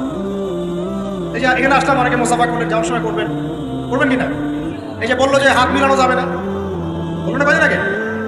সবার মুখে পট্টি থাকবে, হাত মেলানো যাবে, তাই না? করোনার সময় আমরা এভাবে করেছি, একদিনও জ্বর হয়নি, আলহামদুলিল্লাহ। কিছু করেছি আর করি নাই, প্রতিদিন সূরা কাহফের 10 আয়াত করেছি। নিজের কথা বললাম, এরকম কাজ হয় তো? প্রতিদিন সূরা কাহফের 10 আয়াত করেছি। আমি বলছি না এটাই পড়েন, এটাই পড়া সুন্নাত, এটা বলছি না। ব্যক্তিগতভাবে এটার উপর আমল করেছিলাম, আলহামদুলিল্লাহ, আল্লাহ পাক হেফাজত করেছে। অনেকে সূরা ওয়াকিয়া তেলাওয়াত করেন রাত্রেবেলা, সূরা ওয়াকিয়া তেলাওয়াত করার বদৌলতে রিজিক বাড়ে, রিজিক প্রশস্ত হয়। অনেকে আত্মীয়তার সম্পর্ক বজায় রাখেন, রিজিক প্রশস্ত হয়। অনেকে চাশতের নামাজ পড়েন, ওই যে 2 রাকাত সালাতুদ দুহা আদায় করেন, এর বদৌলতে দেখা যায় রিজিক প্রশস্ত হয়। অনেকে ওযু অবস্থায় থাকেন, রিজিক প্রশস্ত হয়। এক এক মানুষকে আল্লাহ এক একটা আমলের ওসিলায় আল্লাহ পাক তার মঞ্জিলে মাকসুদে পৌঁছায় দেন। তো আলহামদুলিল্লাহ, এটা একটা অস্ত্র। আল্লাহ পাক আপনাদের সবাইকে সূরা কাহফের উপর আমল করার তৌফিক দান করুন, আমিন। তো প্রিয় ভাই, শেষ করতে হবে, লম্বা করবো না, আস্তে আস্তে ঘুরিয়ে নিচ্ছি। 1 নাম্বার কি কাজ? আত্মশুদ্ধি অর্জনের জন্য ভাই, নিজের চরকায় মানে নিজের নফসের খবর নিব, অন্যের কথা পড়ে আগে নিজে 5 ওয়াক্ত নামাজ পড়বো, নিজে রোজা রাখবো, নিজে যাকাত দিব, নিজে ইসলামের উপর প্রতিষ্ঠা থাকবো ইনশাআল্লাহ। এটা 1 নাম্বার। 2 নাম্বার, তাজকিয়া অর্জনের 2 নাম্বার কাজ হচ্ছে নিজের পরিবারে ইসলাম প্রতিষ্ঠা করা। কি বলতে পারেন? কেন বললাম? কারণ নিজের পরিবারে যদি ইসলাম প্রতিষ্ঠা না করতে পারি, অন্যের মূর্খতা এবং অনইসলামিক কাজের কারণে আমি ইফেক্টেড হয়ে যাব। তাই নিজের পরিবারের মধ্যে ইসলাম প্রতিষ্ঠা করার চেষ্টা করতে হবে। আল্লাহ পাক তৌফিক দান করুন, বলি আমিন। আল্লাহ পাক সূরা তাহরিমের 6 নম্বর আয়াতে বলেছেন যে কু আনফুসাকুম, নিজে জাহান্নামের আগুন থেকে বাঁচো, ওয়া আহলিকুম নারা, তোমার পরিবারকে জাহান্নামের আগুন থেকে বাঁচাও। পরিবার আছে কার কার? হাত তুলেন দেখি। মাশাআল্লাহ, সবাই তো আছে। পরিবার মানে কি? স্ত্রী সন্তান কার কার আছে? হাত তুলেন। আচ্ছা, হাত নামান। দেখেন, বাবা মা এগুলো পরিবারের অন্তর্ভুক্ত বিষয়, কিন্তু বাবাকে আপনি শাসন করতে পারবেন না, মাকে আপনি শাসন করতে পারবেন না, তাকে আপনি নসিহত করতে পারবেন, দাওয়াত দিতে পারবেন। আর আপনার আন্ডারে যারা আছে, আপনার স্ত্রী, আপনার সন্তান, এরা হচ্ছে পরিবারের অন্তর্ভুক্ত, আপনার কাছের, এদের উপর আপনি শাসন চালাতে পারবেন। অতএব যাদের পরিবার আছে, পরিবারের মধ্যে ইসলাম প্রতিষ্ঠা করার চেষ্টা করি। আল্লাহ পাক তৌফিক দান। একটু বসেন ভাই, বিশৃঙ্খলা করেন না, আমরা গুটিয়ে নিচ্ছি, এখনই গুটিয়ে নিচ্ছি। আর কিছু প্রশ্ন আছে, দিয়ে শেষ করুন। 3 নাম্বার কাজ, আমার সাথে মনোযোগ দেন ভাই। 3 নাম্বার কাজ হচ্ছে নিয়মিত কোরআন তেলাওয়াত করা। নিয়মিত কোরআন তেলাওয়াত করা। আমার সাথে একটু ওয়াদা করেন তো ভাই, ডেইলি কমপক্ষে 1 ঘন্টা কোরআন তেলাওয়াত করবো ইনশাআল্লাহ। পারা যাবে? সবার বাসায় কোরআন আছে তো নাকি? কোরআন পড়তে পারি তো নাকি? যারা পারি না, আজকে নিয়াত করব, মসজিদের হুজুর আছে, ইমাম সাহেব আছে, মাদ্রাসা শিক্ষক আছেন, গিয়ে আপনি কোরআন পড়া শিখবেন ইনশাআল্লাহ। পারা যাবে ইনশাআল্লাহ? কোরআন তেলাওয়াত করা না শিখেন, আল্লাহর ওয়াস্তে কোরআন তেলাওয়াত করা না শিখে মৃত্যুবরণ করেন না। আল্লাহর ওয়াস্তে আল্লাহকে কি মুখ দেখাবেন আর নবীকে কি মুখ দেখাবেন চিন্তা করুন। কোরআন আল্লাহ নাযিল করেছেন কেন? আমাদের জন্য, গরু ছাগলের জন্য? কাদের জন্য? মানুষের জন্য না গরু ছাগলের জন্য? গরু ছাগলের হিসেব আছে? কার কার হিসেব হবে? মানুষের জিন। মৃত্যু আমাদেরকে বরণ করতে হবে, কবরে যেতে হবে আমাদেরকে, পুলসিরাত আমাদেরকে পার হতে হবে, কোরআন মানতে হবে আমাদেরকে। সেই আমরা যদি কোরআন তেলাওয়াত করা না শিখি ভাই, হবে? সেটা হবে? আল্লাহ পাক আমরা সবাইকে কোরআন তেলাওয়াত শেখার তৌফিক দান করুন। এখানে আমি অনেক বেশি জোর দিই, কারণ কি জানেন? কোরআন তেলাওয়াত শেখাটাই এবং নিয়মিত তেলাওয়াত করাটাই আপনার মনে ইসলামের প্রতি মহব্বত সৃষ্টি করবে। এরপরে আপনি ইসলামের জন্য জীবনও দিতে পারবেন ইনশাআল্লাহ। কিন্তু এই অবস্থায় পারবেন না। এই অবস্থায় একটা দাবরানি খালি উল্টা দিকে দৌড়তে শুরু করবেন। এখন পারবেন না। এখন বলতে পারবেন হ্যাঁ, নারায়ে তাকবীর, আল্লাহু আকবার, চলো রে, বাস। যখন মাঠে নামবেন, ওই দিক থেকে যখন কাউন্টার অ্যাটাক আসবে, দেখবেন নাই আপনি শেষ। অতএব কোরআনের চর্চা তেলাওয়াত বেশি বেশি বাড়াতে হবে। আল্লাহ তৌফিক দান। 3 নাম্বার। 4 নাম্বার ভাই, দৈনন্দিন জিকির আজগারগুলো ছাড়বো না ইনশাআল্লাহ। দৈনন্দিন জিকির আজগার ছাড়বো না। কেমন? দৈনন্দিন 100 বার বলবো সুবহানাল্লাহ, বলা যাবে? 100 বার সুবহানাল্লাহ বললে 1000 নেকি হবে ইনশাআল্লাহ। দৈনন্দিন 100 বার বলবো আস্তাগফিরুল্লাহ ওয়া আতুবু ইলাইহি, পারবো তো ইনশাআল্লাহ? দৈনন্দিন কমপক্ষে সকালে 10 বার, সন্ধ্যায় 10 বার দরুদ ইব্রাহিম পড়বো ইনশাআল্লাহ, পারবো? দৈনন্দিন পড়বো সুবহানাল্লাহি ওয়া বিহামদিহি সুবহানাল্লাহিল আযীম, পারা যাবে? দৈনন্দিন পড়বো লা হাওলা ওয়ালা কুওয়াতা ইল্লা বিল্লাহ, পারবো? ডেইলি পড়বো লা ইলাহা ইল্লাল্লাহ ওয়াহদাহু লা শারীকা লাহ লাহুল মুলকু ওয়া লাহুল হামদ ওয়া হুয়া আলা কুল্লি শাইইন কাদির, পারা যাবে? দৈনন্দিন পড়বো ইনশাআল্লাহ সুবহানাল্লাহি ওয়া বিহামদিহি আদাদা খালকিহি ওয়া রিদা নাফসিহি ওয়া জিনাতা আরশিহি ওয়া মিদাদা কালিমাতিহি, পারা যাবে ইনশাআল্লাহ? এই সুবহানাল্লাহ, আলহামদুলিল্লাহ, লা ইলাহা ইল্লাল্লাহ, আল্লাহু আকবার, এই যে দরুদ, এই যে জিকির আজকারগুলো আছে, এইগুলো প্রতিদিন করলে আল্লাহর সাথে সম্পর্ক আরো হবে। জিকির করলে কি লাভ হয় আপনাকে একটু বলে দেই। জিকির করলে আল্লাহর সাথে কলবের সম্পর্ক তৈরি হয়। কি হয় ভাই? অন্তরের সাথে আল্লাহ পাকের সাথে একটা কানেকশন তৈরি হয়। জিকির যে ব্যক্তি ছেড়ে দেয়, তার অন্তরটা মরে যায়। আর মরা কলবের মধ্যে আল্লাহর নূর আসে না, জিন্দা কলবের মধ্যে আল্লাহর নূর আসে। তাহলে কলব জিন্দা হবে কিভাবে? বেশি বেশি জিকির করার মতো। আল্লাহ পাক তৌফিক দান। আবু হুরায়রা রাদিয়াল্লাহু আনহু বলতেন যে হাদিস আমি মুখস্থ করার জন্য অনেক বেশি সুবহানাল্লাহ পড়ি। সুবহানাল্লাহ কতবার পড়েন জিজ্ঞেস করা হচ্ছে, তিনি বলছেন কত হবে? 10,000 বার। কথা বুঝতে পারছেন? মানে এটা তার নিজস্ব। মনে করেন আপনি প্রতিদিন ইস্তেগফার করতেই থাকেন 10 মিনিট, 15 মিনিট, 20 মিনিট, কতবার করেন আপনি জানেন? করা যায় না? আপনি একটা সময় বসে দরুদ শরীফ পড়তে থাকেন, আল্লাহুম্মা সাল্লি আলা মুহাম্মদ, আল্লাহুম্মা সাল্লি আলা মুহাম্মদ, করা যায় না? সবার ব্যক্তিগত কিছু আমল থাকে, যে যত বেশি জিকির আজগার করবেন, তার কলব তত জিন্দা হবে ইনশাআল্লাহ। আল্লাহ পাক আমাদের সবাইকে বেশি বেশি আল্লাহর জিকির করার তৌফিক দান করুন, বলি আমিন। এটা কথা বললাম 4। 5 নাম্বার, এটা সবচেয়ে বেশি ইম্পর্টেন্ট। কারণ আমি তাসাউফ এবং আত্মশুদ্ধি বই যেটা আছে, আল্লামা তাকি উসমানী দামাত বারাকাতুহু, আল্লামা তাকি উসমানীর বইগুলো বাসায় সবাই কিনবেন। আমি পরামর্শ দিই, আল্লামা তাকি উসমানীর যে বইগুলো আছে, এগুলো বাসায় কিনে পড়াশোনা করবেন, অনেক গভীর জ্ঞান পাবেন ইনশাআল্লাহ। তো তার তাসাউফ আত্মশুদ্ধি বইয়ের মধ্যে তিনি এনেছেন যে অনেক বড় বড় বুজুর্গানে দিন তারা তাজকিয়ার জন্য এই আমলটাকে বেশি গুরুত্ব দিতেন, সেটা হলো আল্লাহর কাছে বেশি বেশি দোয়া করা। কি করা ভাই? বেশি বেশি দোয়া করা, মানে চলতে ফিরতে দোয়া করতে থাকতেন। কেমন? যেমন ধরেন যে এমনও বুজুর্গ ছিলেন, আলেমে দিন ছিলেন, যারা রাস্তায় হাঁটছেন, বাজারে যাচ্ছেন, বাজারে যাওয়ার সময় আল্লাহকে বলছেন, আল্লাহ বাজারে যাচ্ছে, বাজারে আমার কেনাকাটা যেন সহজ। আমরা কি বাজারে যাওয়ার সময় এরকম কথা বলি? বাসায় ঢুকছেন, বলছেন আল্লাহ বাসায় ঢুকছে, বাসার পরিবেশটা যেন ভালো থাকে, এখানে যেন কি কোনো বিপদের খবর না আসে। আল্লাহ আমি মানে ব্যবসায় যাচ্ছি, আজকের ব্যবসাটা আল্লাহ যেন সুন্দর হয়, ভালো হয়। মানে প্রতিটা কাজেই তারা দোয়া করতে থাকে। বুঝতে পারছেন না কথা? প্রতিটা কাজেই দোয়া করতে থাকতেন, আল্লাহ আমার জুতার ফিতা ছিঁড়ে গেছে, আমার জুতার ফিতা দাও। আল্লাহ আমি খুব ক্ষুধার্ত, আল্লাহ একটু ভালো খাবারের ব্যবস্থা করো। আল্লাহ আমি খুব পিপাসার্থ, আমার জন্য একটা ভালো হালাল পানির ব্যবস্থা করো। আল্লাহ আমার সন্তানটা অসুস্থ, আল্লাহ তাকে শেফা দিও। আল্লাহ আমি স্ত্রী সন্তানকে রেখে সফরে আসছেন, আল্লাহ বাসায় তুলে থেকে হেফাজত করো। মানে প্রতিটা কাজের প্রতিটা চিন্তা আল্লাহর সাথে শেয়ার করো। এটা যে যত বেশি করতে পারে তার সাথে আল্লাহ পাকের সম্পর্ক তত বেশি পাবে। আর এটা করলে তিনটা লাভ। কটা লাভ ভাই? যে দোয়াটা করবেন, হয় সাথে সাথে আল্লাহ পাক আপনাকে দিবেন, না হলে এই দোয়ার ওসিলায় আপনার তাকদীরের কোনো বিপদ আল্লাহ দূর করে দিবেন। মনে করেন আপনি দোয়া করেছেন, আল্লাহ আমাকে কালকে এই ব্যবসার এই কাজটা তুমি সলভ করো, কালকে গিয়ে দেখলেন সেই কাজটা আপনি পান নাই। আপনার কাছে মনে হচ্ছে যে হয়তো আমি দোয়া করলাম, কবুল হয় নাই, কিন্তু হয়তো এই দোয়ার ওসিলায় আপনার আগামী পরশু দিনের একটা বিপদ আপনার তাকদীরে আসতো, ওইটা আসে নাই। কথা কি বুঝতে পারলেন আমার কথা? এইভাবে আল্লাহ পাক দোয়ার বদৌলতে মানুষের তাকদীর থেকে অনিষ্টগুলো দূর করতে থাকেন। আর এটাও যদি না হয়, কিয়ামতের মাঠে নেকির পাল্লায় ওইটা আপনাকে আল্লাহ দিয়ে দিবে। ওই দিন মানুষ বলবে, কাশ দুনিয়াতে আমার কোনো দোয়াই যদি কবুল না হইতো, আজকে আমি জান্নাতে যেতাম। ওই দিন আমরা এই কথা বলবো। অতএব বুদ্ধিমান সে ব্যক্তি যে বেশি বেশি আল্লাহর কাছে দোয়া করে, প্রতিটা বিষয়ে আল্লাহর কাছে দোয়া করতে থাকে। আল্লাহ আমার মনটা অস্থির, মনটাকে শান্ত করো। আল্লাহ আমাকে কোরআন শিক্ষার তৌফিক দাও। আল্লাহ আমাকে নামাজ পড়ার তৌফিক দাও। আল্লাহ আমি হারাম সম্পর্ক থেকে বেরিয়ে আসতে চাই, আমাকে হালাল একটা সম্পর্ক করার তৌফিক দাও। দোয়া করা যায় না ভাই? আল্লাহ পর্দা করতে চাই, পর্দার পরিবেশ তৈরি করে দাও। আল্লাহ রিজিকের সমস্যায় ভুগছে, একটা চাকরি ব্যবসার ব্যবস্থা করে দাও। দোয়া করা যায় না ভাই? দোয়া করতে আমাদের কাছে আসেন কেন? হুজুর এটা যে ফু দিয়ে দেন, এখানে ফু দিয়ে দেন, এখানে দোয়া করে দেন, এটা করে দেন, সেটা করে দেন। আমি আপনার আবেগ কতটুকু বুঝতে পারবো? আমার দরকার একটা জব, এই জব ছাড়া আমি চলতেই পারছি না। আপনার ওই চাহিদাটা আমি বুঝতে পারবো, আপনার চাহিদার ফিলিংসটাকে আমি বুঝতে পারবো। আপনার বাবা চলে গেছেন, বাবা হারানোর ব্যথা আপনি বুঝতে পারছেন, আমি খালি বলতে পারবো মুখ দিয়ে আল্লাহ আপনার বাবাকে মাফ করুন। আমি কি আবেগটা অনুভব করতে পারলাম? অতএব দোয়া সরাসরি আল্লাহর সাথে করার চেষ্টা করেন। আল্লাহ পাক এটাই বলেছেন যে ওয়াইদা সাআলাকা ইবাদি আন্নী ফাইন্নী করিব, যখন আমার বান্দারা আমার সম্পর্কে জিজ্ঞাসা করে, হে নবী বলে দিন আমি খুব কাছেই আছি। উজিবু দাওয়াতাদ দাঈ ইযা দাআন, যখন বান্দা আমাকে ডাকে, দোয়া করে, আমি সরাসরি তার দোয়া কবুল করে শুনি। একদম ঘাড়ের রগ, এই ঘাড়ের রগের চাইতে আল্লাহ আমাদের কাছে আছেন। ব্যাস আজকে ফিরে আসেন প্রিয় ভাই, আজকেই ফিরে আসেন, আল্লাহর কাছে দোয়া করা শুরু করেন। আর দোয়া কবুলের অনেক সময় আছে, যে ওয়াজ মাহফিলের সময়, আলাকার সময়, শেষ রাত্রে, তাহাজ্জুদে, ফরজ নামাজের আগে পরে, হ্যাঁ বৃষ্টি বর্ষণের সময়, অনেক দোয়া আছে, সময় আছে। এই সময়গুলোতে দোয়া করলে আল্লাহ দোয়া কবুল করবেন। আর সবচেয়ে ভালো একটা অস্ত্র শিখিয়ে দেওয়া দিব। অন্য একদিন বলেছিলাম একটা লেকচারে, আর মনে পড়ে গেল বলে দিই। যদি দেখেন দোয়া আপনার কবুল হচ্ছে না দীর্ঘদিন ধরে, আল্লাহ পাকের কাছে ওযু অবস্থায় 2 রাকাত নামাজ পড়ে, কিছু ভালো কাজ করে, মানে ধরেন একটু কুরআন তেলাওয়াত, একটু দান সাদাকা, বা একটু আত্মীয়দেরকে দান সাদাকা, বা একটু এতিমের মাথায় হাত বোলানো, বা দিনের রাস্তায় কিছু খরচ করে, কোন একটা ভালো কাজ করে হাত তুলে আল্লাহকে বলবেন, আল্লাহ তোমার সন্তুষ্টির জন্য আমি এই ভালো কাজটুকু করলাম।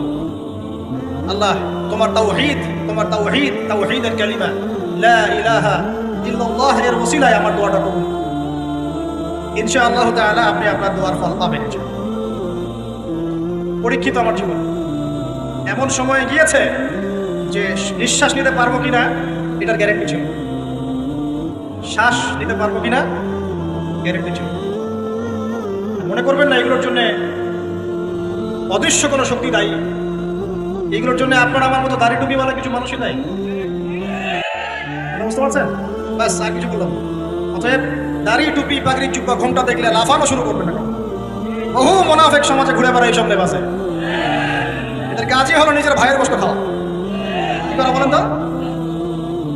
বুঝবেন আপনিও দাওয়াতি কাজে মাঠে নামেন, ইসলামের জন্য কিছু করতে মাঠে নামেন, নিজেই বুঝতে পারেন, কিছু বলে দেওয়া লাগবে। তবে এতটুকু সুসংবাদ তাদেরকে দিয়ে রাখি, যারা নিজের ভাইয়ের কষ্ট খায়, তোমাদের এই মুনাফিকের চরিত্র অতি শীঘ্রই, অচিরেই পুরো বাংলার সামনে নগ্ন হয়ে যাবে ইনশাআল্লাহ। বাংলার মানুষ আর এখন বোকা না, তারা সব বোঝে, তারা জানে, তারা উপলব্ধি করতে পারে। তাদেরকে এভাবে ব্রেন ওয়াশ করা যায় না, এখন তাদেরকে এভাবে ডিমোটিভেটেড করা যায় না। তারা যুবকরা এখন পড়াশোনা করছে মাশাআল্লাহ, তারা ওলামায়ে কেরামের সোহবতে যাচ্ছে, তারা হক বাতিল চিনতে পারছে মাশাআল্লাহ। আস্তে আস্তে তারা এমন একটা জায়গায় যাবে, এই যুবকরাই আগামী দিনে ইনশাআল্লাহ জাতিকে নেতৃত্ব দেবে। আমাদের যা করার আছে করতে থাকো, যত ষড়যন্ত্র পিছন থেকে করতে থাকো, কিছুই করতে পারবে। আরশের মালিকের কাছে যে কবুল হয়ে যায়, দুনিয়ার মানুষ তারপরে ক্ষতি করতে পারবে, এটা মনে রাখবে। ক্ষতি মানে কি? নবী সাল্লাল্লাহু আলাইহি ওয়াসাল্লামকে তো মানুষ গালি দিয়েছে। নবী সাল্লাল্লাহু আলাইহি ওয়াসাল্লামকে মানুষ গলার মধ্যে চাদর দিয়ে পেঁচিয়ে গলা ফাঁস দেওয়ার চেষ্টা করেছে। মানুষ তার দাঁত একদম ঘুষি দিয়ে ভেঙে দিয়েছে, তার মাথার মধ্যে তরোয়ালের গোড়া দিয়ে কড়া দিয়ে আঘাত করেছে, তার পাকে মোচকে দেওয়া হয়েছে। এই কাজগুলো তো নবীর সাথেও হয়েছে। তায়েফের মানুষ তাকে মেরেছে, রক্ত ঝরতে ঝরতে, দাড়ি দিয়ে রক্ত পড়তে পড়তে পায়ের জুতা আটকে গিয়েছে। এই মানুষগুলো, এই ঘটনাগুলো আমাদের নবী মুহাম্মদ সাল্লাল্লাহু আলাইহি ওয়াসাল্লামের সাথে হয়েছে। তাহলে এই কাজগুলো হওয়া মানে কি সেই ব্যক্তির মানে অপদস্থ হওয়া দুনিয়াতে? এগুলো কবুলিয়াতে নিদর্শন। কিসের নিদর্শন? এগুলো কবুলিয়াতে নিদর্শন। আর যারা এই কাজগুলো নবীর সাথে করেছিল, ওরা কি সফল হয়ে গেছে? ওরা দুনিয়াতেও সফল হয় নাই, পরকালেও জাহান্নামে যাবে ইনশাআল্লাহ। আল্লাহ রাব্বুল আলামিন আমাদের সবাইকে প্রকৃত ঈমানদার হওয়ার তৌফিক দান করুন। 5 নম্বর বলছিলাম প্রিয় ভাইরা, বেশি বেশি আল্লাহর কাছে কি করবেন? দোয়া করবেন। 6 নম্বর আসেন, এই 5টা করে শেষ করি। 6 নম্বর শোনেন, সপ্তাহে একটা দিন হলেও কবর জিয়ারত করতে চাই। কেন বললাম তাজকিয়ার সাথে এর কি সম্পর্ক? তাজকিয়ার সাথে সম্পর্ক আছে, একটু বোঝার চেষ্টা করেন। জান্নাতুল বাকি দেখেছেন? নববীর পাশে বাকিউল গারকাত যেটা আমরা বলি, কবরস্থান মদিনার পাশে। নবীর যুগে কবরস্থান ছিল মসজিদের পাশে। কেন ছিল মসজিদের পাশে? কারণ 5 ওয়াক্ত নামাজে মানুষ যাবে আসবে, কবর দেখবে, পরকাল স্মরণ। এখন কবরস্থান আমাদের সমাজের ওই দূরে বাইরে, বছরে একদিন আপনি যান। আর এই জীবনটা বস্তুবাদী, সকাল থেকে ওঠা ঘুমানো পর্যন্ত খাওয়া দাওয়া ফুর্তি করা, খালি বস্তুবাদী বিষয়গুলো, এগুলো আমাদেরকে মৌত থেকে ভুলিয়ে রাখে, পরকাল থেকে ভুলিয়ে রাখে। তাই মাঝে মাঝে কবর জিয়ারত করলে আপনার কবর, এটা বন্ধ করো প্লিজ, মাঝে মাঝে কবর জিয়ারত করলে আপনার পরকালের কথা কি হবে? স্মরণ হবে। তখন আপনারও ফিকির হবে যে আমাকেও একদিন এখানে আসতে হবে, এবং ইনশাআল্লাহ এই জন্য প্রস্তুতি গ্রহণ করা আমার উচিত। এই ফিকিরটা মনে হবে না? এখন কি মনে হয়? এখন মনে হচ্ছে। আল্লাহ পাক আমাদের সবাইকে মাঝে মাঝে হলেও অ্যাটলিস্ট কবর জিয়ারত করে পরকালকে স্মরণ করার তৌফিক দান। 7 নাম্বার, 7 নাম্বারটাও অনেক বেশি ইম্পর্টেন্ট। এটা শোনেন, 7 নাম্বারটা হচ্ছে বেশি ইম্পর্টেন্ট। এটা সেটা হলো আল্লাহওয়ালা কিছু মানুষ আছে দুনিয়াতে, আছে না? যে মানুষগুলো আত্মশুদ্ধি, যাদের মধ্যে আত্মশুদ্ধি আছে, যারা আল্লাহওয়ালা পরহেজগার, যাদের মধ্যে হিংসা বিদ্বেষ এই বিষয়গুলো খুব কম, এবং যারা কোরআন সুন্নাহ নিয়ে গবেষণা করেন, মানুষকে ভালো কিছু দেওয়ার চেষ্টা করেন, এই মানুষগুলোর সাথে সম্পর্ক রেখে তাদের সাথে সহবতে চলবেন। তাদেরকে দেখে আপনি শিখতে পারবেন। সবকিছু বইপত্র করে হয় না, কিন্তু ওলামায়ে কেরামের কাছাকাছি গিয়ে সহবতে গিয়ে দিন শিখতে হবে। আল্লাহ পাক তৌফিক দান। সাহাবীরা কিন্তু বইপত্র পড়ে কোরআন হাদিস শেখেন নাই, হ্যাঁ? তারা কোরআন হাদিস এগুলো শিখেছেন স্বয়ং নবীকে দেখে শিখেছেন। দেখে শিখেছেন না? তারপরের জেনারেশন সাহাবীদেরকে দেখে শিখেছে, তারপরের জেনারেশন তাবেঈদেরকে দেখে শিখেছে, তারপরের জেনারেশন তাবেঈদেরকে দেখে শিখেছে। এইভাবে আস্তে আস্তে আস্তে আস্তে এই সিলসিলা চলে আসছে। এখন আমরা কি করি? ইন্টারনেট দেখে শিখি। কি দেখে শিখি? একটা মাসআলা জানতে চান, বাস ঢুকলেন ইউটিউবে, ফেসবুকে, তখন দেখলেন ওই মাসআলা নিয়ে 10 আলেমের 10 রকম মন্তব্য, মাথা খারাপ হয়, তাই না ভাই? তারপরে দেখেন যে অমুক যা বললো তমুকের বিরুদ্ধে।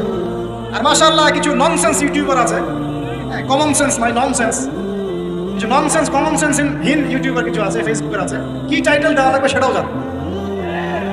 অমুক তমুককে ধুয়ে দিল, মানে ওয়াশিং মেশিন, ডিটারজেন্ট পাউডার, অমুক তমুককে ধুয়ে দিল, হ্যাঁ তমুককে আবার যে ওয়াশ করলেন তমুক, হ্যাঁ অমুককে এই করলেন, বাপরে, মানে কি একটা অবস্থা। এই জন্য ইউটিউবিং এর কথা বলছো না, ইউটিউবার আমাদের অফিসিয়াল যারা আছে ওদের সহ আমরা অচির একটা অ্যানাউন্সমেন্ট, ইউটিউবিং করতে চাও, ভিডিও রেকর্ড করতে চাও, ইনশাল্লাহ এমন একটা সিস্টেম তোমাদের সামনে আমি লঞ্চ করতে যাচ্ছি। এই সিস্টেম পার করে তোমাদেরকে আসতে হবে রেকর্ড করার জন্য। এই সিস্টেমের মধ্যে প্রথম কি থাকবে জানেন? 40 দিন নামাজ পড়ছে কিনা আমাকে দেখাতে হবে। বেনামাজি তোমার সাথে ইউটিউবে কি সম্পর্ক? তোমার সাথে দিন প্রতিষ্ঠার কি সম্পর্ক? দিন কায়েমের কি সম্পর্ক? তোমার দ্বারা দিনের কোনো কাজ নাই। 40 দিন নামাজের রিপোর্ট পেশ করবো যে নামাজ পড়ছি ভাই 40 দিন। আগে হবে রিটেন পরীক্ষা, লিখিত পরীক্ষার মধ্যে আমি 6টা সাবজেক্ট ফিক্স করছি। 1 নম্বর কোরআন, 2 নম্বর হাদিস, সহজ, বেশি কঠিন না, প্রাইমারি জিনিস। 3 নম্বর সিরাত, নবীর জীবনী। 4 নম্বর ইসলামের ইতিহাস, 5 নম্বর ফিকহ, আর 6 নম্বর হচ্ছে আকীদা। এই 6টা বিষয়ের কিছু কিতাব আছে, বেসিক কিতাবগুলো দিয়ে দেওয়া হবে, পাশাপাশি পড়াশোনা করবো, করে 1 মাস 2 মাস পরে পরীক্ষা দিবে। আগে দেখবো জ্ঞানের কি অবস্থা। ওই যে নেতৃত্ব দেওয়ার কয়টা গুলো বলি বলেন? একটা লাগবে ইলম, একটা জিসম। দিনের যে কাজ করবে দিন বুঝে কি না একটু আমাকে দেখতে হবে। দিনের জ্ঞান আছে কিনা তোমাকে বুঝতে হবে, দিন আমল করে কিনা আমাকে জানতে হবে। নামাজও পড়ে না, দিনের জ্ঞানও নাই, ওকে তো রেকর্ড করতে দিলে মাথা খারাপ। ও কোন কন্টেন্ট কোথায় লাগাবে, কোন টাইটেল কোথায় দিবে, মাথা। আর এটা তো মিডিয়ার যুগ, মানুষ দিলকে তাল মানে রেখে দেবে। হ্যাঁ, যদি বলি এখন যে মাশাআল্লাহ আমরা একটা জান্নাতি পরিবেশে বসে আছি, দেখবেন কিছু বলদ বলে ফেলবে কালকে সাতক্ষীরা আর মাটিকে জান্নাতের সাথে তুলনা করলে আবু তো কথা বুঝতে পারেন না? এই হলো অবস্থা। ইন্টেলেকচুয়াল অবস্থা আমাকে জানতে হবে তো। আগে রিটেন পরীক্ষা দিবে, তারপর ভাইবার পরে আমরা কিছু ক্রাইটেরিয়া দিব। এই রুলস এবং রেগুলেশনস মেনটেন করে করতে পারলে করবে, আদারওয়াইজ না। শোনেন, দুষ্ট গরুর চেয়ে শূন্য গল অনেক ভালো।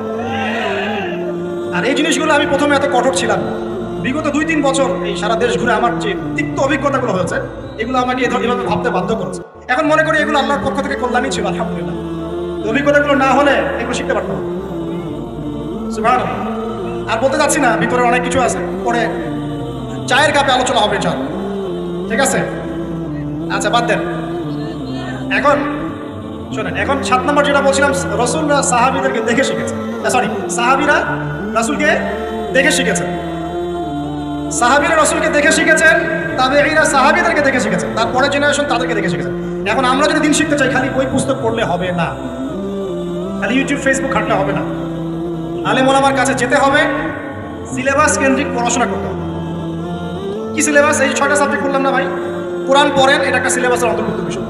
হাদিস পড়েন, সিলেবাসের অন্তর্ভুক্ত বিষয়। আপনাকে আকীদা বই পড়তে হবে, সিরাতের বই পড়তে হবে, ফিকহের বই, আর ধরেন ইসলামের ইতিহাস। এই জিনিসগুলো একটু পড়াশোনা করে ক্লাসিক্যাল ওলামায়ে কেরাম যারা, কোন ওলামায়ে কেরাম ক্লাসিক্যাল যারা, মানে হকপন্থী ওলামায়ে কেরাম যারা সকালে একটা ফতোয়া দিয়ে রাত্রে আরেকটা দেয় না, এই টাইপের না আর কি। বাতাস এদিকে ব্যাস ওইদিকে, বাতাস ওইদিকে এই টাইপের না। 5 বছর আগে এক কথা বলতো, 5 বছর পরে দেখা যায় না বাবা এখন এই কথা ভুলো বলা যাবে না, এখন কথা।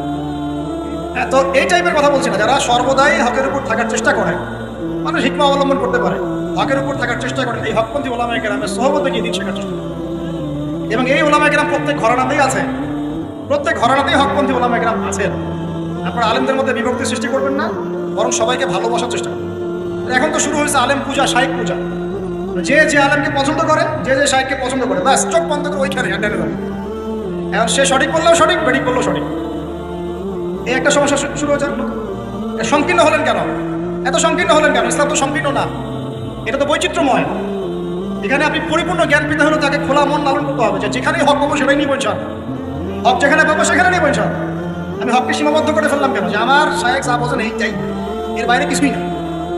এটা করতে গেলে কি হবে জানেন? পয়সার এক পিঠ দেখবেন, আর এক পিঠ তো দেখবেন না, তখন আপনি মাহরুম হয়ে যাবেন। তবে হ্যাঁ, এটাও বলে রাখি, যারা একেবারেই সাধারণ মানুষ, একদম সাধারণ কোনো মানুষ, যার এলেম কালাম নাই, কোরআন হাদিস করতে জানেন, এমন মানুষ আছে না, একদম রুট লেভেলে, তাদের জন্য অবশ্যই উচিত যে কোনো অন্তত একজন আলেমকে ফলো করা, অন্তত একজন আলেমকে ফলো করা। কারণ আপনি তো কিছু বুঝেন না, কোরআন সুন্নাহ বোঝেনই না, কিছু পড়তেও পারেন না, বুঝতেও পারেন না, কিছুই পারেন না। অতএব একজন আলেমকে আপনি ফলো করে চলেন, ইনশাআল্লাহ আল্লাহ মাফ করবেন, ইনশাআল্লাহ। হ্যাঁ, যদি কখনো জানতে পারেন যে আপনার সেই ফলো করা আলেমের অমুক মাসালাটা কোরআন সুন্নাহর বিরুদ্ধে চলে গেছে, বা এর চেয়েও ভালো কোনো বিশুদ্ধ মাসালা আছে, তাহলে সেটা আপনি আমল করবেন, তাই বলে বিভক্তি বাড়াবেন না। 7 নম্বর বলছিলাম ওলামায়ে কেরামের সোহবতে থাকার চেষ্টা করেন। 8 নম্বর হচ্ছে ভাই, মনের মধ্যে হিংসা, বিদ্বেষ, রিয়া, অহংকার, এই খারাপ রিপুগুলোকে দূর করতে হবে। করা যাবে কিনা? এটা হলো 8 নম্বর। মনের মধ্যে হিংসা, বিদ্বেষ, অহংকার, রিয়ার খারাপ রিপুগুলোকে দূর করতে হবে। কিন্তু এটা খুব ডিফিকাল্ট। কিভাবে করবেন? মনের মধ্যে চলে আসতে পারে, যদি চলে আসে পড়বেন আউযু বিল্লাহি মিনাশ শাইতানির রাজিম, পড়বেন আউযু বিল্লাহিস সামিউল আলিম মিনাশ শাইতানির রাজিম, পড়বেন আউযু বিকালিমাতিল্লাহিত তাম্মাতি মিন শাররি মা খালাক, পড়বেন বিসমিল্লাহিল্লাযী লা ইয়াদুররু মা ইসমিহি শাইউন ফিল আরদ ওয়ালা ফিস সামা ওয়া হুয়া সামিউল আলিম, পড়বেন আমানতু বিল্লাহি ওয়া রাসূলিহি। এই যে দোয়া কালামগুলো পড়বেন, ইনশাআল্লাহ মনের মধ্যে এই সমস্যাগুলো চলে যাবে, ওয়াসওয়াসার একটা ভোগ চলে যাবে। মনটাকে পবিত্র করার চেষ্টা করি, আল্লাহ পাক তৌফিক দান করুন। আর মন পবিত্র করার আমি দুই একটা আমল বলে দেই, তাহলে কঠিন হয়ে যাবে। খুব সহজ আমল, এতিম খুঁজে খুঁজে বের করে এতিমদের জন্য কিছু করার চেষ্টা করি। এতিম আছে না, মেয়ে ছেলে, এদের মাথায় হাত বুলান, আপনার মন পবিত্র হবে ইনশাআল্লাহ। ঠিক আছে? দান সদাকা বাড়ান, আপনার মন পবিত্র হবে ইনশাআল্লাহ। আল্লাহর জন্য ছেড়ে দেওয়ার মানসিকতা ছেড়ে দেন, আল্লাহর জন্য ছেড়ে দিন, আল্লাহর জন্য ত্যাগ করবেন, মন পবিত্র হবে ইনশাআল্লাহ। আল্লাহর জন্য কিছু করা সহজ, আল্লাহর জন্য ছাড়া সহজ না। আল্লাহর জন্য কিছু করা সহজ, আল্লাহর জন্য আপনি নামাজ পড়তে পারবেন ঠিকই, কিন্তু সিগারেট ছাড়তে পারছেন না। আল্লাহর জন্য ছাড়া কঠিন, এই ছাড়ার কঠিন কাজটা করে দেখাতে হবে, মন পবিত্র হয়ে যাবে। আল্লাহ তৌফিক দান করুন। আর তাহাজ্জুদ, এই আমলটা খুব ইম্পর্টেন্ট। তাহাজ্জুদের যাদের অভ্যাস আছে, এই সময়টা নীরবে নিভৃতে আল্লাহর সাথে কথাবার্তা বলবেন, মন পবিত্র হবে। আর দুনিয়াতে উচ্চাভিলাষী হবেন না, যতটুকু আল্লাহ পাক দিয়েছেন এতে সন্তুষ্ট থাকেন। আমার 2 তলা বাড়ি আছে ভাই, আমার কিন্তু নাই বলছি, মনে করেন আমার 2 তলা বাড়ি আছে, আপনি এতে সন্তুষ্ট থাকেন। আপনার একজন স্ত্রী আছে, সন্তুষ্ট থাকেন। আপনার একটা সুন্দর ব্যবসা আছে, সন্তুষ্ট থাকেন। আপনার 1 বিঘা জমি আছে, সন্তুষ্ট থাকেন। আল্লাহ যা দিয়েছেন এতে সন্তুষ্ট থাকেন, আল্লাহ আরো বাড়াই দিবেন। অসন্তুষ্ট থাকলে আপনার মনটা অস্থির হয়ে থাকবে, কিভাবে আরো বাড়াবো। দুনিয়ার নেশা যাকে পেয়ে বসবে তার মন কঠিন হয়ে যাবে। দুনিয়ার নেশা যাকে পেয়ে বসবে তার মন কঠিন হয়ে যাবে। আর যার মন কঠিন হয়ে যাবে তার মনের মধ্যে মৃত্যুর ভয় আসে না। আর যার মনে মৌতের ভয় আসে না, তার মনে আল্লাহর নূরও আসে না। আল্লাহর নূর যার কলবে আসে না, তার অন্তরে তাসকিয়া আসে। বুঝতে পারলাম? তাসকিয়া কেন আসে না? দুনিয়া পূজার কারণে আসে না। ব্যাস, যতটুকু আল্লাহ দিয়েছেন আমি সন্তুষ্ট। এটাকে কিভাবে আল্লাহর নিয়ামতের শুকরিয়া আদায় করা যায়, এই চেষ্টা করতে হবে। বেশি বেশি আল্লাহর নিয়ামতের শুকরিয়া আদায় করবো ইনশাআল্লাহ, আল্লাহ পাক নিয়ামত বাড়িয়ে দিবেন ইনশাআল্লাহ। আল্লাহ বলেছেন ইন শাকারতুম লাআযীদান্নাকুম, তুমি খালি শুকরিয়া আদায় করো, আমি নিয়ামত বাড়িয়ে দেব ইনশাআল্লাহ। আল্লাহ পাক আমাদের সবাইকে আল্লাহ পাকের নিয়ামতের শুকরিয়া আদায় করার তৌফিক দান করুন। মনের মধ্যে এই হিংসা, বিদ্বেষ, অহংকার দূর করার তৌফিক দান করুন। সবার মধ্যে ভালো যেটা আছে নিয়ে নেবেন, খারাপটা ছেড়ে দিবেন। আর 2টো জিনিস বলে শেষ করে দেবেন, সেটা হলো অতিরিক্ত খাওয়া, অতিরিক্ত ঘুম, অতিরিক্ত কথাবার্তা বন্ধ করতে হবে। বুঝতে পারেন ভাই? এগুলোর সাথে তাসকিয়ার মারাত্মক সম্পর্ক আছে, আমি নিজে ফিল করতেছি। সবাই যেদিন খুব বেশি ভোজন হয়ে গেছে সেদিন ঘুম হয় বেশি, ইবাদতের স্বাদ কমে যায়, নামাজে উঠতে অলসতা লাগে। কথা কি ঠিক না? ঠিক, অলসতা লাগে। বেশি খাওয়া, বেশি মানে ঘুমানো, বেশি হাসাহাসি করা, বেশি ঠাট্টা মশকরা করা, বেশি কথা বলা, বেশি মানুষের সাথে মেলামেশা করা, এগুলো কলবকে শক্ত করে। এই কথাগুলো কিন্তু সরাসরি হয়তো কোনো জায়গায় এভাবে পাবেন না, কিন্তু আমি আপনাকে সাজিয়ে গুছিয়ে বলার চেষ্টা করছি। বেশি বেশি কথা যারা বলে, মন বাচাল, মন শক্ত হয়ে যায়। এখন তো বাচালতার যুগ চলছে। টিভি খুললেই টকশো, খালি বক বক। মানে টকশো করতে করতে দেশের জিডিপি বাড়ায়, দেশকে একদম আমেরিকার পর্যায়ে নিয়ে চলে গেছে। ভাবখানে এমন কিছু বুদ্ধিজীবী, সলিউশন নাই কিন্তু, খালি বক বক। কোনো মডারেটর আসে, ও আবার বিতর্ক উস্কে দেয়। কিছু অনলাইন প্ল্যাটফর্ম থাকে, ও আবার মজা, এটাই তার বিজনেস, কারণ যত ভিউ হবে তত ডলার। এখানে ওর স্বার্থ, এটা সব স্বার্থ, সবই স্বার্থে হচ্ছে, স্বার্থ আর স্বার্থ। ঠিক আছে? তো এত বেশি কথার দরকার নাই, আমরা জাতি হিসেবে কাজ করে দেখাবো। আমাদের সামনে কোরআন আছে, সুন্নাহ আছে, একটা ইসলাম প্রেমী জনগণ আছে, আমাদের তারুণ্যের শক্তি আছে, আমাদেরকে আল্লাহ শারীরিক শক্তি দিয়েছেন, মানসিক বুদ্ধিদীপ্ত একটা অবস্থান দিয়েছেন, আমাদের মাশাআল্লাহ ভালো নেতৃবর্গ আছে। ঐক্যবদ্ধভাবে আমরা ইসলামকে নিয়ে বিশ্ব জয় করবো। এত কথা নাই, খালি কাজ হবে। চলো, এত কথা কিসের? পারমাণবিক বোমা তৈরি করা হয়েছে একটাও? বলেন তো দেখি। কিম জং উন নাম শুনেছেন কিনা? মিসাইল ম্যান নাম কি? মিসাইল ম্যান, এতটুকু বলা হয় সাইজ, চুলের কাটিং মাশাআল্লাহ, গোলগাপ্পু। ওর একটাই কাজ, কি কাজ? মিসাইল মার। কেন বানাবে? কারণ সে জানে এই ওয়ার্ল্ডে সে সবচেয়ে বেশি শক্তিশালী, যার কাছে মিসাইল আছে।